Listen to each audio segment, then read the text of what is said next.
오늘 이 시간에는 아침에 증거했던 말씀을 계속해서 이어서 말씀을 전하려고 합니다. 하나님이 우리들을 향해서 여러 가지 호칭을 붙여서 우리를 부르고 있다고 말씀했습니다. 우리를 나의 종 이스라엘이라고 호칭해 준다고 했습니다. 말씀을 다 드렸기 때문에 다시 반복할 필요는 없는데 간단하게 말하면 나의 종 이스라엘이라고 하는 것은 오늘 우리 성도들로 하여금 하나님을 섬기는 자로 세워주셨다. 그 가운데 제사장으로 세웠다고 했습니다. 제사장은 많은 사람을 하나님께로 인도하는 그래서 죄와 제사함과 구원을 갖다주는 이 일을 우리에게 하나님이 맡겨주셨다. 이것이 제사장, 구약의 제사장의 일이고 오늘 신약 시대에 제사장으로 부름을 받은 우리들의 일이라고 말씀을 했습니다. 그 다음에 두 번째는 나의 택한 야곱아라고 했습니다. 야곱을 부를 때는 언제나 하나님이 택한 야곱이라고 말씀하는데 이것은 하나님이 우리와의 관계에 있어서 먼저 하나님이 우리를 택하시고 우리를 불러주심으로 우리가 하나님 앞에 나왔다는 뜻입니다. 다른 말로 하면 우리가 하나님을 택한 것이 아니고 하나님이 우리를 택하여 세웠다.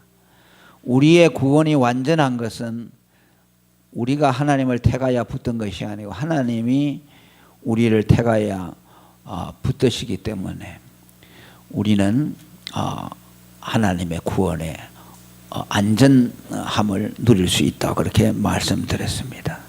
그리고 나의 벗 아브라함이라고 하는 것은 오늘 성도들을 향해서 하나님은 우리를 그의 친근한 벗처럼 대우한다는 뜻입니다. 벗이라는 것은 비밀이 없는 사이인데 하나님이 아브라함에게 복음의 비밀을 계시해 주심으로 아브라함을 하나님의 벗이라고 말씀했듯이 오늘 복음의 계시를 주신 하나님은 우리를 그의 친구처럼 대우해 주신다고 말씀을 드렸습니다. 그리고 그 아브라함의 자손은 바로 오늘 우리 자신을 말하며 아브라함과 같은 믿음을 가진 자들에게 하나님은 아브라함에 주신 그 은혜를 그대로 우리에게 증가시켜 주신다고 말씀했습니다. 그래서 오늘 이 시간에 이제 새롭게 드릴 말씀은 이런 성도들에 대해서 하나님이 보호와 또 축복의 약속을 우리에게 해 주고 있습니다. 9절에 보면 내가 땅 끝에서부터 너를 붙들어 주신다고 말씀합니다. 하나님은 우리를 당신의 종으로 택한 백성으로 또 하나님의 벗으로 우리를 세워주시고 우리에게 보호와 축복을 약속해 주고 있다는 말씀입니다. 내가 땅 끝에서부터 너를 붙들며라는 말씀은 땅 끝에 있는 우리들을 이끌어 내었다는 뜻입니다. 여기 땅 끝이라는 말은 가장 미말에 있는 사람들을 말합니다. 가장 보잘것없고 초라하고 가장 땅 끝에 있는 미말에 있는 우리들을 하나님이 이끌어내서 그의 종으로 그의 택한 백성으로 하나님의 벗으로 우리를 세워주셨다는 말씀입니다. 이것은 이사야 51장에서 하나님이 아브라함을 향해서 하신 말씀과 같습니다. 너희는 나를 들을지어다 너희를 떠낸 반석과 너희를 파낸 우무강 구덩이를 생각하여 보라. 이것은 뭐입니까? 우무강 구덩이, 파낸 우무강 구덩이라는 말은 우리가 보잘것없는 자리에 있었다는 것이에요. 아주 보잘것없는 자리에 있는 우리들을 하나님이 퍼내서 떠내서 오늘 우리를 존귀한 자리에 하나님의 소유된 백성으로, 하나님의 택한 백성으로, 하나님의 벗으로 우리를 세워 주셨다는 말씀입니다. 너희 조상 아브라함과 너희를 생산한 사라를 생각하여 보라. 아브라함이 혈혈단신으로 있을 때 내가 부르고 그에게 복을 주어 창성케 하였다고 말합니다. 우리가 아는 대로 아브라함은 우상을 만드는 아주 천박한 일을 하고 있었습니다. 하나님 없이 하나님이 미워하는 일들을 하고 있을 때 하나님이 그를 찾아와서 그 우묵한 구덩이에서 그를 떠내서 오늘 그를 민족의 열방의 머리로 세워 주셨다고 말씀합니다. 이는 어떤 우리 인간이 가지고 있는 지위나 이런 걸 말하는 것이 아니고 죄와 허물로 말미암아 우리가 영적으로 완전히 죽었고 파산되어 가지고 정말 구더기와 같은 우리들인데 정말 죄인으로서 심판받아야 마땅할 죄인들, 이런 죄인들을 하나님이 정말 땅끝에 참 미말에 있는 우리들을 하나님이 이끌어내서 오늘 영화와 종기로 하나님의 자녀됨과 의와 영생을 주어서 우리를 존귀하게 만들어 주었다는 말씀입니다. 할렐루야. 우리가 예수 믿어서 뭐가 달라졌노 물어보면 우리는 어떻게 말해야 됩니까? 우리는 죄와 허물로 죽고 참 미말에 우무관 구덩이에 빠져있던 우리들을 하나님이 그의 의를 주시고 영생을 주시고 하나님 자녀됨의 지위를 주셔서 우리를 이렇게 하나님이 높여주셨습니다 라고 우리는 고백할 수 있어야 합니다. 하나님이 우리를 어떻게 높이셨는가 하는 것에 대한 정확한 이해를 가져야만 합니다. 그리고 9절에 땅 모퉁이에서부터 또 우리를 이끌어냈다, 불렀다라고 말씀합니다. 이것도 같은 뜻입니다. 땅 모퉁이라는 말은 그 원래의 의미는 세상에 가장 멀리 떨어진 곳, 우리가 조금 전에 말씀드렸던 그 말씀과 대동소이합니다. 우리는 하나님 앞에 범죄해서 가장 땅끝들이 하나님으로부터 가장 멀리 떨어져 있는 보잘것없는 존재였던 우리들에게 주님이 찾아오셔서 우리를 거기에서 이끌어내어 주셨다는 말씀입니다. 이것은 예수님이 가나안 여인을 향해서 가나안 여인이 자기의 귀신 들린 딸을 고쳐달라고 나왔을 때 예수님이 뭐라고 했습니까? 나는 이스라엘의 잃어버린 양에게로 보냄을 받았지 너 같은 이방인을 위해서 온 자가 아니다 라고 말씀했습니다. 그건 얼마나 그 여자를 멸시했습니까? 아니 멸시한 것이 아니라 그 여자의 실상을 말한 거죠. 정말 그는 저 땅끝에 있는 자죠. 하나님의 긍휼의 대상에서 제외된 자입니다. 하나님의 관심을 받지 못하던 자라는 뜻입니다. 이것은 오늘 모든 인간이 처한 운명입니다. 저번에도 설교했습니다. 이 말씀을 주제로. 그 말씀은 그 가나안 여인에게만 해당되는 것이 아니고 완전히 인간은 범죄로 하나님을 떠나 잃어버려진 자가 되어서 하나님의 긍휼의 대상에서 포함되지 못했던 자라는 겁니다. 우리의 실상이 그러했다는 겁니다. 그런데 하나님이 그런 우리들을 이끌어 불러내 주셨다는 말씀입니다. 할렐루야. 삭개오에 대해서도 그렇습니다. 돌멩이같이 굴러들어다니는 죄인이라고 손가락질 받던 그 삭개오를 주님이 찾아오셔서 불러내 주셨습니다.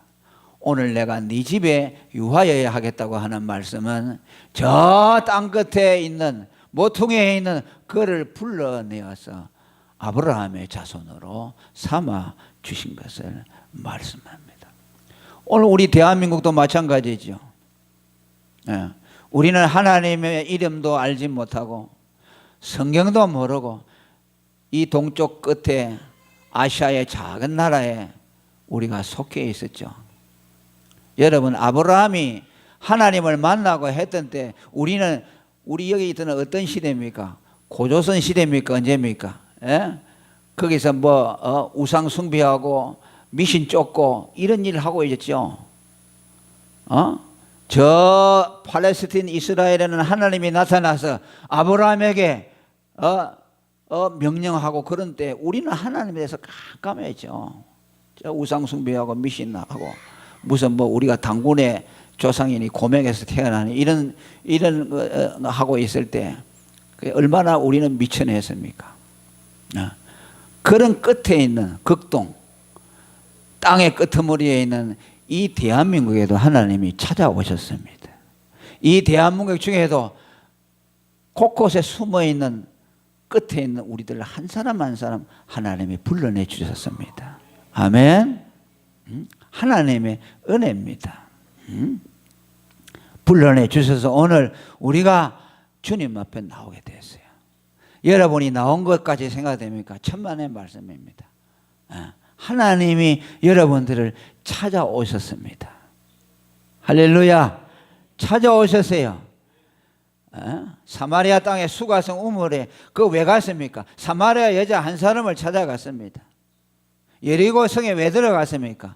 잃어버린 양, 땅 끝에 잃어버린 양 삭개오를 찾기 위해서 그 통리로 들어갔었습니다.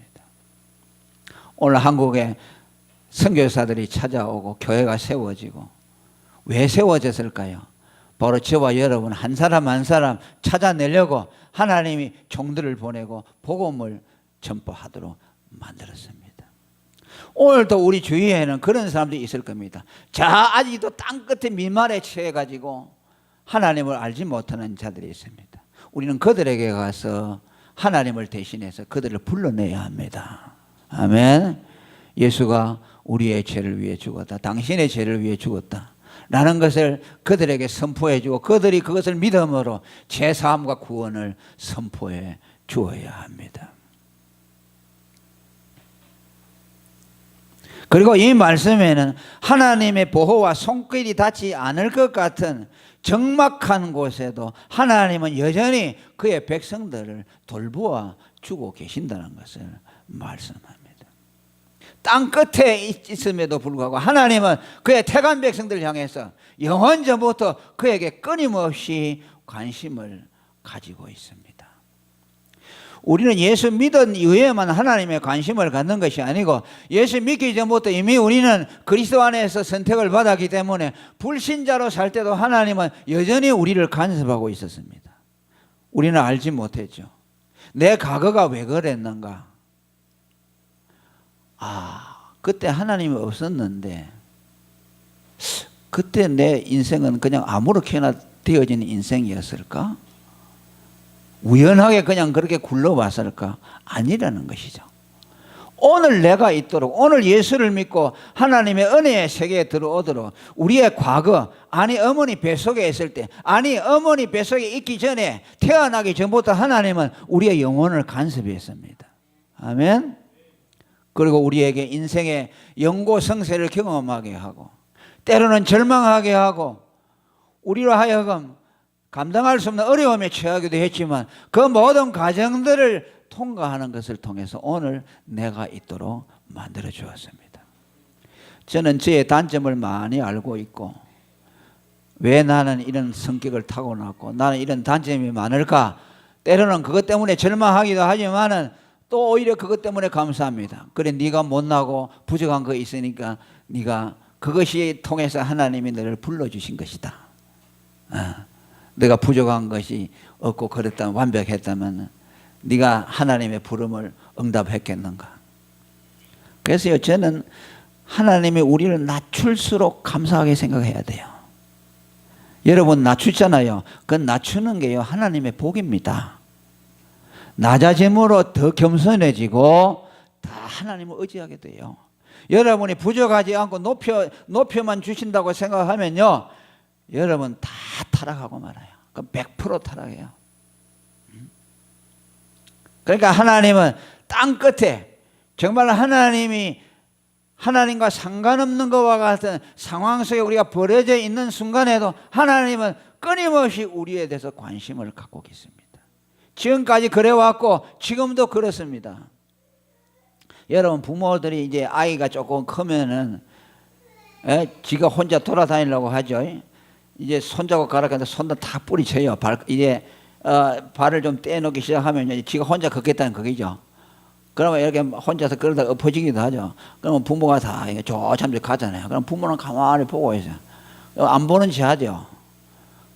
가다가 애가 가다가 뒤로 돌아보고 엄마가 자기 보는가 뭐 하죠. 또 어떤 데는 그냥 모르고 그냥 앞으로만 쌩쌩 달려가죠. 왜 애기들은 그냥 앞만 보고 달리거든요. 저도 뭐 한 4살인가 5살인가 할아버지가 제 데리고 시장에 갔는데 뭐 잊어버렸어요. 그래가지고 할아버지가 얼마나 찾아가지고 그래서 나중에 내가 기억이 나요. 5살인가 4살인가. 그때 뭐 시장이라면 뭐 1950년대 아닙니까? 50년대면 뭐 여러분들 상상도 못하죠. 그래 시장에 가서 데려가는데 그때는 뭐 복잡한 것도 없는데 그게 이제 내가 할아버지 찾아가지고 할아버지 등에 엎혀 오던 것이 기억이 나요. 그 애들 무조건 앞으로 간다 그 말이야. 그 하나님도 마찬가지. 하나님이 안 보고 있는 것 같지만 부모가 그 아이가 가면 부모가 그 아이의 모든 발걸음을 보잖아요. 어디로 가는가. 안 보는 듯 하지만 본다 그 말이에요. 하나님도 마찬가지야. 하나님이 때로는 우리를 그냥 가만히 내버려 두고 저는 어떻게 하느냐 그냥 간섭하지 않은 것 같죠. 그 순간에도 하나님은 간섭하고 있습니다. 아멘. 간섭하고 있어요. 아이고 하나님은 지금 내 사정을 안 보시는 것 같아. 내 사정을 그냥 외면하고 있는 것 같아. 그런 생각이 들지요. 그 순간에도 보고 있다. 그것이 뭡니까? 땅 끝에 있는 자들을 하나님이 붙들고 있다는 뜻이요. 하나님의 손길이 닿지 않을 것 같은, 하나님의 간섭이 없을 것 같은 그런 그냥 이런 정말 고립무원의 지경에 내가 있는 그 순간에도 하나님이 나의 손을 붙들고 있다는 말씀이에요. 믿으시기를 바랍니다. 물 가운데로 지날 때도 함께 하시고 불 가운데로 지날 때도 함께 하신다고 하죠. 시편 139편 8절에 보니까 내가 하늘에 올라갈지라도 거기 하나님이 계시며 음부에 내 자리를 펼지라도 거기 계시나이다. 할렐루야. 음부는 뭐니까 무덤입니다. 무덤에도 주님이 거기까지 나와 같이 계신다. 요나가 하나님의 말씀을 불순종하고 니느웨로 가지 않고 다시스로 도망가다가 하나님이 풍랑을 일으켜 가지고서 물속에 빠뜨리게 하고 큰 물고기 뱃속에 들어갔죠. 거기서 하나님 앞에 회개하면서 그 하나님 앞에 호소하는 기도가 요나서 2장 이후에 나옵니다. 주께서 나를 깊음 속 바다 가운데 던지셨으므로 큰 물이 나를 둘렀고 주의 파도와 큰 물결이 다 내 위에 넘쳤나이다. 내가 말하기를 내가 주의 목전에서 쫓겨났을지라도 다시 주의 성전을 바라보겠다 하였나이다. 물이 나를 둘러쓰되 영혼까지 하여서오며 깊음이 나를 애웠고 바다 풀이 내 머리를 쌌나이다. 물이 영혼까지 들어왔다는 것은 고난이 너무 극심해서 영혼까지 그 고난의 잠식을 당했다는 말씀이야. 내가 산의 뿌리까지 내려갔으며 땅에 산의 뿌리까지 갔다는 말은 뭔가 음부에까지 땅 끝에 밑바닥까지 내려갔다. 그러나 나의 하나님 여호와께서 내 생명을 구덩이에서 건져주셨다고 말씀합니다. 그렇게까지 주님이 같이 가신 거죠. 그냥 망하도록 버려두지 아니했다는 말씀이에요. 여러분 요나와 같은 고난 당한 사람이 어디 있습니까? 3일 3야를 물고기 뱃속에 들어가서 살았어요. 그 어떻게 산소도 없는데 살았는지 모르고 하나님이 응급조치해서 산소를 넣어줬는지 모르겠어요. 3일을 여러분 물고기 뱃속에 깜깜하게 허감에 천지요. 아마 그렇게 있으면 정신병 아마 다 미칠 거예요. 그런데 하나님이 거기서 같이 하시면서 그곳에서 기도하게 하시고 그리고 그를 건져내 주셨습니다. 하나님이 그 자리까지 같이 하실까? 거기에 있는 나를 하나님이 기억하실까? 오늘 여러분이 요나와 같이 그런 처지에 있을 때 주님이 그를 보고 계시고 그를 붙들고 있다는 걸 믿으시길 바랍니다. 믿읍시다. 믿어요? 네, 믿어야 합니다. 그 다음에 10절에 뭐라 하죠? 두려워 말라 내가 너와 함께 함이니라. 임마누엘의 약속입니다. 하나님이 함께하죠. 놀라지 말라 나는 내 하나님이 되리라. 할렐루야. 하나님은 이스라엘의 하나님, 야곱의 하나님, 아브라함의 하나님이 동시에 나의 하나님도 되신다는 말씀입니다. 그렇죠? 엘리사가 그랬죠. 엘리야의 하나님은 어디 계시나이까? 그랬어요. 하나님은 엘리야의 하나님만 됩니까? 나 엘리사의 하나님도 되십니다라고 말합니다. 믿음이죠. 오늘 우리는 담대한 마음을 가져야 됩니다. 성경에서 아브라함의 하나님, 이스라엘의 하나님, 야곱의 하나님은 믿어지는데 나의 하나님은 아멘입니다. 나의 하나님으로 믿어야 됩니다. 에? 담대한 믿음을 가져야 돼요. 에스겔 36장 28절에도 나는 너희 하나님이 되고 너희는 내 백성이 되리라고 약속했습니다. 우리가 즐겨 부르는 찬송 나의 하나님 나의 하나님, 그거 부를 때마다 저는 감동에 쌓입니다. 나의 하나님이죠. 하나님이 나의 하나님이 아니라면 무슨 상관이 있겠습니까? 아무리 아브라함의 하나님이고 그 아브라함의 하나님, 아브라함에게 대단한 일을 했다고 하더라도 나와 상관없다면 무슨 일이 있겠습니까? 그죠? 하나님은 내 하나님이 되어야 됩니다. 바울은 복음을 말하면서 내 복음이라고 말했습니다. 예수님의 복음만이 아니라 내 복음이라고 그랬어요. 예수님의 죽음을 자기의 죽음으로 받아들였어요. 할렐루야. 예수님의 의를 자기의 의로 받아들였어요. 믿음입니다. 믿어야 합니다. 우리에게 뭐 필요합니까? 믿음이요. 하나님이 나의 하나님이라는 걸 믿어야 됩니다. 그것은 예수 그리스도 안에서 하나님이 약속해 주셨어요. 예수 그리스도 안에 있으면 하나님이 나의 하나님이 된다고 했어요. 아멘. 예수를 떠나면 우리는 하나님이 나와 상관이 없어요. 또 말하시네. 내가 너를 굳세게 하리라. 할렐루야. 이 말은 강하게 한다는 뜻입니다. 어째서? 하나님이 우리와 함께 하심으로 우리를 강하게 만들어 주신다는 뜻입니다. 여러분, 강한다는 것은 내 자체가 독립적으로 강하게 된다는 것이 아닙니다. 우리의 강함은 그런 것이 아닙니다. 독자적으로 내 안에 뭐가 있어 내가 강해지는 거 아닙니다. 하나님이 내가 너를 강하게 만들었다 하는 말은 무엇입니까? 하나님의 관계 속에서 강하게 된다는 겁니다. 하나님과의 나와의 관계에 있을 때만 내가 강하게 된다. 그렇잖아요. 내가 너를 굳세게 하리라. 그 전제가 뭐입니까? 내가 너와 함께 함이라는 겁니다. 다른 말로 하면 뭡니까? 우리는 하나님을 떠나면 강할 수가 없어요. 아주 약하고 우리는 비참해집니다. 그게 뭐야? 삼손에서 보자. 삼손이 얼마나 힘이 셌습니까? 그러나 믿음이 없어져 버리니까. 그죠? 하나님과의 관계가 잘못되니까 모든 능력이 다 사라져 버렸어요. 블레셋 사람들이 와서 자기 몇 사람을 하니까 꼼짝 못 하잖아요. 낙이 특별을 가지고 3,000명을 죽이던 그 강한 자가 몇 사람이 와서 붙으니까 없어요. 왜? 하나님과 자기와의 관계가 잘못되니까. 하나님의 힘이죠. 우리의 능력의 비결은 하나님과 함께 하는 데 있습니다. 다른 말로 하면 믿음이라는 겁니다. 세상을 이기는 이것이니 곧 믿음이라고 말합니다. 예수 그리스도가 하나님의 아들이심을 믿는 자가 아니면 세상을 이기는 자가 누구냐고 말합니다. 우리의 능력은 예수가 하나님의 아들, 나를 위해서 육신을 입고 와서 나를 대신해 십자가에 죽으신 하나님의 아들 그리스도라는 것을 믿을 때에 하나님이 우리와 함께 하시고 하나님의 능력이 우리와 함께 하시는 겁니다. 유약한 10대 소년 다윗이 골리앗을 물리치려고 나가는 것은 뭡니까? 어떻게 보면 만용이라고 할 수 있어요. 철없는 아이한 만용 같지만은 그것이 아니었습니다. 어른들이 가질 수 없는 믿음을 가졌습니다. 저자는 칼과 단창으로 나를 치러 나오지만 나는 만군의 여호와 하나님 그분의 이름으로 단죄하러 간다고 말씀했어요.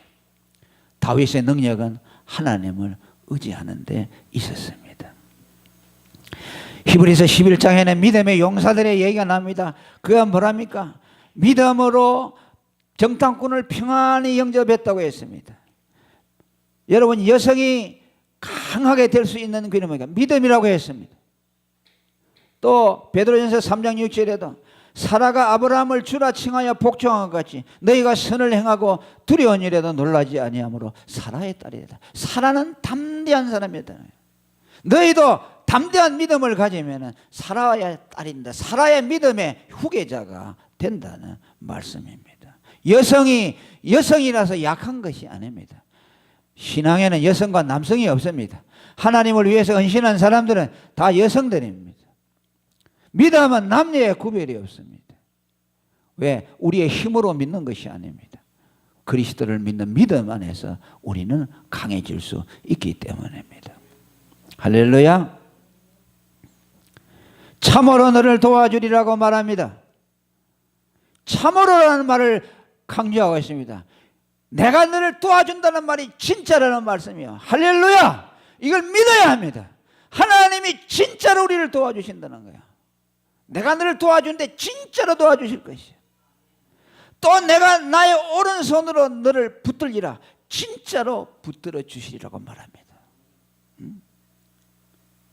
여기 그런데 여러분, 참으로 너를 도와주리라고 하는 말씀에 우리는 주목을 해야 합니다. 이 도와준다는 것은 무엇을 도와준다는 말씀입니까? 복권을 내가 하나 샀는데 그 복권이 당첨되도록 하나님이 도와준다는 말입니까?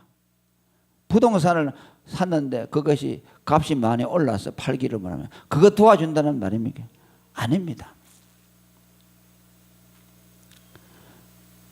그러면 하나님은 뭐입니까? 조력자에 지나지 않습니다. 하나님은 뭐 우리가 하는 일에 쫄쫄쫄 따라다니면서 수정들면서 이거 하려고 하면 이거 도와주고 저거 하려고 하면 저거 해줘요. 하나님은 그런 분입니까? 그런 분이 아닙니다. 여기 도와준다는 말은 뭡니까? 우리가 하나님의 일을 하려고 할 때에 하나님이 도와준다는 말이에요. 그러니까 도와주는 것이 아니고 하나님이 하시는 일이에요. 하나님은 조력자가 아니에요. 우리가 뭐 꿈을 가지고 내 목표를 가지고 야망을 가지고 이거 뭐 하겠다고 할 때 하나님이 도와주세요 하면 도와준다. 아니에요. 그렇게 도와주는 분이 아니에요. 우리에게 믿음을 주어서 그 믿음을 가지고 하나님의 뜻을 분별하고 그 뜻을 이루기 위해서 우리가 목표를 정하고 살아갈 때 그것을 하도록 하나님이 도와준다. 그 뜻을 성취하도록 도와준다. 할렐루야. 하나님의 영광을 위해서 일하는 일에 그것을 내가 목적으로 삼고 해나가면 하나님이 반드시 도와서 이루도록 만들어 주신다는 것이죠. 아멘. 오늘 여러분들이 가만히 생각해서 내가 원하는 거 하나님이 도와줬다 안 도와줬다. 왜 하나님이 안 도와줬는가 생각해 보세요.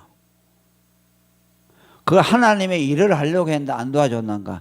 내가 내 야망을 이루려고 하니까 안 도와줬는가. 하나님을 조력자로 만드시지 마시기를 바랍니다. 하나님은 주권자입니다. 우리를 통해서 하나님이 일을 하십니다. 그러니까 그건 하나님이 하시는 일이죠. 도와준다는 말은 나를 통해서 하나님의 뜻을 이룬다는 뜻이요. 할렐루야. 자, 이거 우리가 정확하게 하고 나갑시다. 하나님이 따라합니다. 하나님이 나를 도와주신다는 말은 나를 통해서 하나님의 일을 이루도록 해주신다. 그 뜻이요. 그러니까 하나님의 일을 하려고 애를 쓰고 그분의 뜻을 이루려고 애를 써야 돼요. 그러면 하나님이 반드시 도와주세요. 또 뭐라고 했어요? 참으로 나의 의로운 오른손으로 너를 붙들리라 그랬어요. 우리는 의로운 오른손이라는 말씀에 또 주목해야 해요. 하나님이 우리를 붙들어 주는데 무슨 손으로 붙들어 줍니까? 불의한 손으로 붙들어 주는 것이 아니라 의로운 오른손으로 붙들어 주신다는 말씀입니다. 무엇입니까? 이것도 같은 뜻이에요. 우리가 하나님의 의와 그 뜻을 이루려고 할 때 하나님은 당신의 의로운 오른손으로 붙들어서 그 일을 성취하도록 만들어 준다는 뜻이에요. 하나님은 불의한 하나님이 아니기 때문에 불의한 것을 구하는 자에게 주지 않죠. 그래서 너희가 기도할 때 너희 욕심으로 정욕으로 불의한 것을 구하면 하나님이 안 들어주신다고 말씀했어요. 그래서 우리는 하나님의 뜻을 앞세우고 그분의 의를 구하는 생활을 하면 반드시 하나님이 오른손으로 붙들어서 그 일을 이루어지도록 해주신다는 것을 약속하고 계십니다. 이런 하나님을 믿으시기를 축원합니다. 통성으로 기도하겠습니다. 주인